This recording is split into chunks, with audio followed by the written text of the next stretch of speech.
Hello, welcome back guys to Spotaria channels here. Today in this video I'm going to show you a tutorial how to solve Google Play Store cannot be opened on Motorola G06 Power. But before it, I hope you guys click subscribe and the bell button to support the channel. And yeah, now without any further ado, let's get started to the video. Well guys, first thing first, here you just have to tap and hold for a second in this application, which is the Play Store. Tap and hold for a second like this, and it will be a pop-up.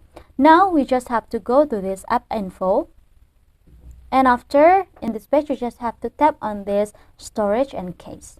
For the problem of the Play Store not being able or not to open it, you have to delete the cache first, yeah guys, to refresh the applications. Here the cache that I mean, because it could be the application cache is too full, so the application is cannot open it. So here I'm gonna tap on this clear cache, and after, if this cache is already off and the application is still cannot open it, you just have to clear the storage also. For the storage, this is a permanent data storage place for the applications, guys.